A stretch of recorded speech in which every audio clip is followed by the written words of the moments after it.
right, welcome back everyone to our For Bartow video series. I am excited to bring to you today Ben Foster, who is the Manager of Outreach and Employer Services with Georgia Commute Options. So welcome, Ben, and thanks for joining us.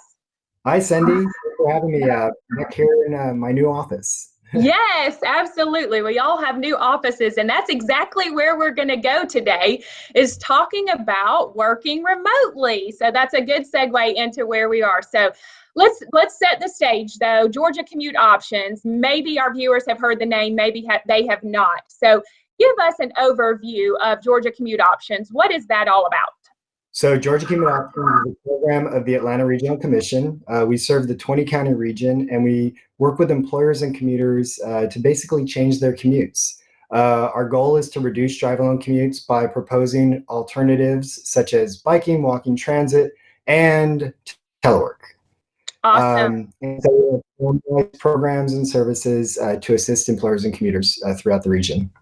Perfect. Well, even prior to this pandemic, I know that you all had a fantastic model. We had been working together with the Cartersville-Bartow Chamber and your organization to help to implement some of these practices, which are good for the environment and honestly good for the employer and the employee in many, many circumstances. So today we're going to focus on that component of teleworking and kind of help to share some ideas and some thoughts behind that, so that even though I realize many companies have been doing this for several weeks already, there may be some elements that they haven't thought through completely. So let's begin with our first question. And my first question for you is, what are some of those benefits of teleworking? Why should we as employers really be thinking about this for longer term than just the requirement now for the pandemic? Yeah, well, your competitiveness just in the region and the global economy, teleworking is one of your best bets because as you're looking to recruit and retain talent, flexibility in the workplace is something that a lot of employees are looking for. We also know that through telework, you'll have increased productivity from your employees. You'll have more flexibility, and you have overall improved morale. And not to mention the savings cost for your reduced facilities costs, as well as the reduced stress and time that you waste commuting to and from work. Now, I think we're also seeing one of the biggest benefits during the pandemic, which is business continuity. I know when we talk to employers, we say that you shouldn't look at telework as some kind of a privilege for your staff. It really is a business strategy. And I think we're seeing it play out in real time here. Yeah, absolutely. Well, and I can speak firsthand for our chamber in saying that while there was some hesitation and kind of resistance to that change, even though it was going to be required, I too question, can this really be done? Will we be effective? Will the employees enjoy this? But it is very true now that we've sort of been forced into that. I can speak to a lot of those things you've mentioned for our organization as well, that I almost wonder how it's going to be to transition back to being in an office every day. So, and the reality is, now that we've experienced that, maybe we all don't have to transition completely back to being in an office every day. So, yeah, and I think that's a great point. Like every day. Well, with our telework service, we're creating telework programs that give you the option to do it a few times a week. And some teleworkers do it daily. But what we're seeing now, this grand telework experiment, where we're doing it 5 days a week, every week for 6 or 7 weeks now. This is a different style. But what it is, I think it's creating an opportunity for both small and large businesses to experiment with a really valuable tool that all businesses should really have in their tool set, in their toolbox. So, and just from the Atlanta Regional Commission perspective, when we have a regional commuter survey that shows that 40% of our region's commuters are teleworking occasionally. And we know that there's around 80% who would telework if their companies offered a formalized program to do so. Now, what that represents is around 470,000 commuters who could be off the road occasionally throughout the week. and we know from the latest traffic counts from Georgia Department of Transportation that on our major highway corridors here in the region, traffic's down 30 to 50%. And so what we're seeing is our survey is playing out in real time. If we did have more companies who are implementing a program, we would have less congestion and better air quality. And so that's something we're really striving for here. And I think we have a big opportunity, not just the region, but for all of our employers here to change up some of the practices. Yes, fantastic. I agree wholeheartedly. All right, well, let me ask you this. Why is it important to formalize a plan? So I know your resources, a lot of the resources of Georgia Commute Options help people walk through that process of actually formalizing a telework plan. So why is that important to really think this through before you implement something? Oh, it's a really great question, because when I first started, I often asked myself, why do we have to formalize a plan? Why can't we just have ad hoc telework, or it's based on the whim of the manager? Well, it's really important because you want to have transparency in your policy. You want to be sure that everyone understands what that is, because for some companies, not everyone will be able to telework. So you have to come up with a plan to really identify which part of your departments, which part of your workforce can do this and can do it effectively. And also, you have to understand, like, what does safety mean in a home office, and establish those boundaries. Because for some of us, like, for instance, in this big long telework experiment, I was used to doing about once a week or twice a month, and I didn't really have the best home office setup that was like very ergonomic. And so I'm finding myself like looking up different chairs, and maybe I need to get a different desk setup. And some of those things, like with your telework policy, you can establish early on. And finally, another big thing is there are some legal issues that you'll want to navigate, because you could have someone get injured while they're teleworking, and you need, what does that mean for our company? Now, these are not barriers. These are all things that you just have to consider, just like you would with with your physical office space, for your headquarters or your main office for your company. But those are some real important reasons for a telework plan. And I think the most important thing really is establishing consistency with your plan and making sure everyone understands what that is. And so with Georgia Commute Options, we provide this service, a free service, where we walk you step by step through your implementation plan, provide you policies, and we just make sure we really want you to be successful when you have your program. That's absolutely a fantastic resource that you provide. And honestly, could not be more timely, because realistically, I have a feeling that some companies, maybe we could say many companies, but at least some companies really have they were forced into this very quickly, and probably didn't take the time, or really didn't know what resources were available to help them to formalize the plan. And it might not have been a priority at the time. We were in more of an emergency situation. But even more so now, as we think about the future of the workplace and the fact that this could live beyond even this pandemic, what a great time to know that, as you said, policies are available, somebody to talk to, really to think through. And I would agree that what I have seen, because I've been following a lot of your content, what I have seen is it just poses the right questions, and you just have to answer it for your own organization, but nothing that is a huge deterrent to doing it. Everything really seems very positive in the ways it's very, very manageable, very, very doable. So, yeah. And I think one of the things to reiterate, you said this, Ben, but not everybody has to work from home. I struggled with that too, is that, oh gosh, if I allow one, then in fairness, I have to allow everybody. But the reality is the job descriptions may not always allow for that. And I think employers need to understand it's okay, that these things are okay. Legally, they're okay. Of course, I'm no attorney, let me say that, but my understanding is legally it's okay.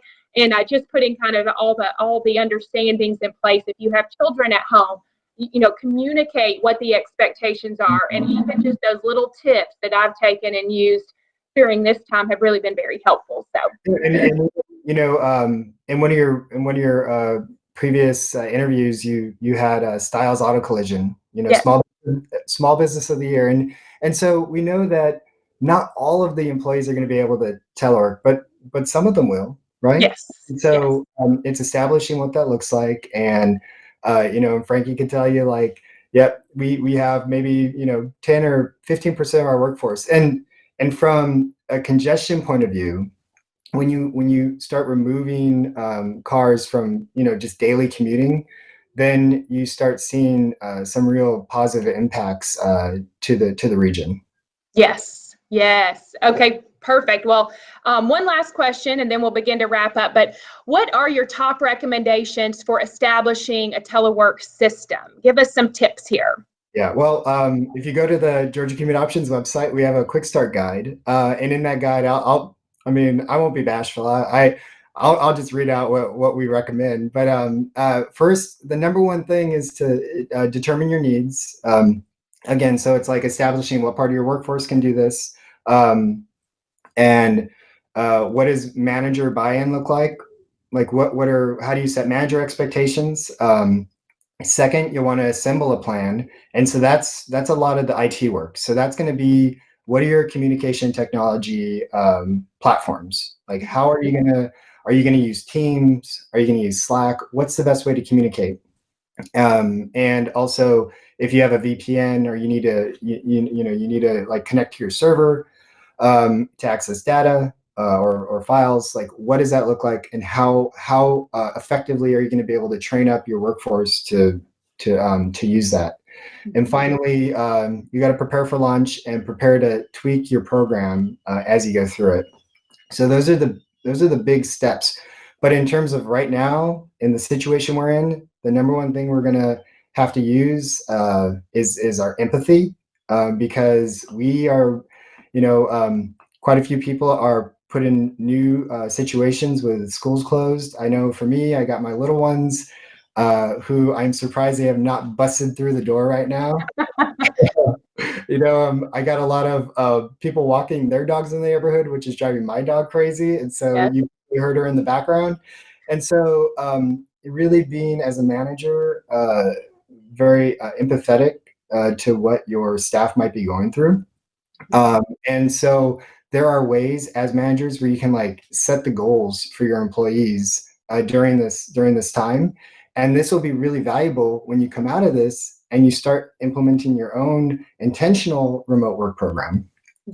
So the other thing is, I think a really valuable recommendation that I heard when we first started this was to start as managers, think about performance rather than presence. We're so used to seeing employees in the office, and you pick up on these visual cues throughout the day, saying like, okay, like they're working.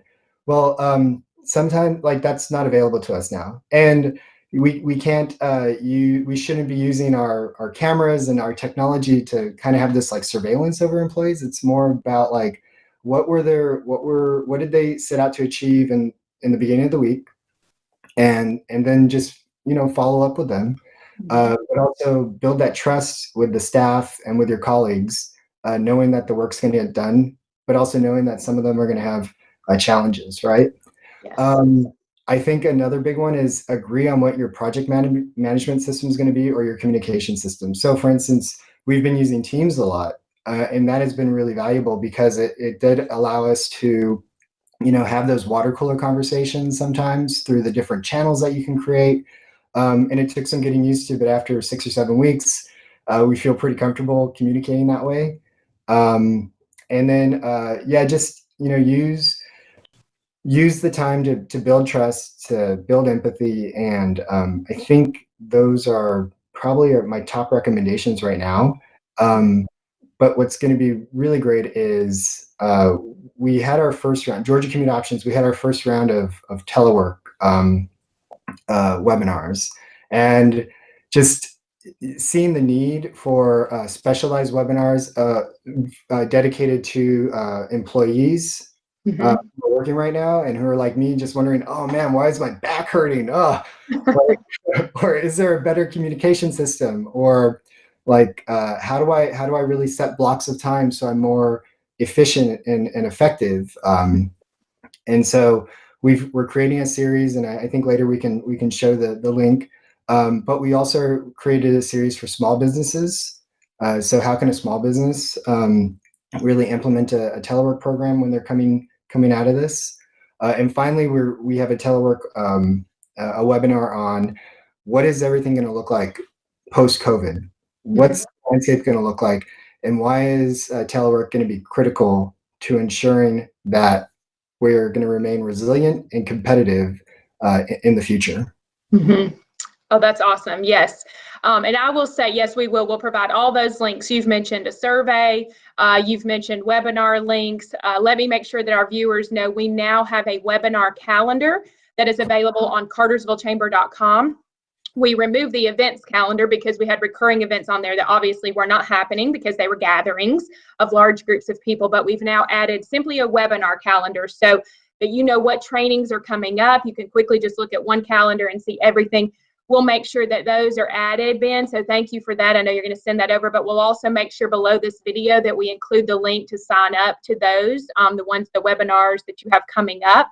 And I guess I get excited about the technology side of things, but very interested and appreciate all this fantastic information that you've shared. Really, this is a great foundation to get somebody's thought processes going. And hopefully many employers will find that they already have so much of this done. We had devices that allowed us to remote in already, and we were using technology like Slack, because you mentioned Slack.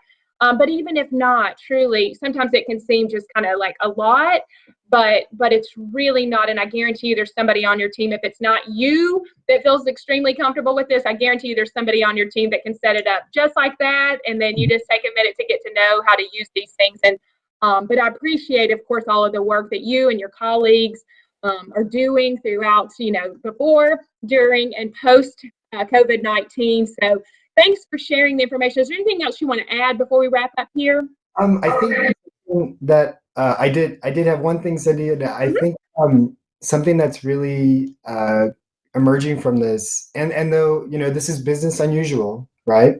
But a lot of companies didn't have a chance to experiment with telework. Now they can. It's a huge opportunity to add this to your toolbox, right? To add this business strategy to your toolbox. And I think what's really neat coming out of this is your department culture, your work culture is actually going to emerge from this virtually. And so while you may think that culture only resides in an office space that you created at, say, your HQ or at your workplace, it's like this is a way for your culture to really reside in your employees through a program like this. And with work life and everything, it's important to have that loyalty and that camaraderie with staff, especially during moments like this. And just think of this as a real big opportunity. And Georgia Commute Options is there to help. Fantastic. Wonderful. And we'll make sure we provide a link to the website because, again, I'll remind everybody that this program was in place and really encompasses even more than just the telework component. So there are programs that are available through Georgia Commute Options. Employers, you will want to look at this. There are incentives that are available to you. So regardless if you're on the employer side or the employee side, I would encourage you to click that link, explore the website briefly, kind of get a good feel for that, because I think that you will find tools and resources and, again, incentives that will be enticing and encouraging. So, Ben, thank you so much for joining us. This has been a fun interview, and I know our viewers will love to learn about this, and we appreciate Georgia Commute Options being an ongoing resource for our employers. Thank you, Cindy. Okay, take care. Bye-bye.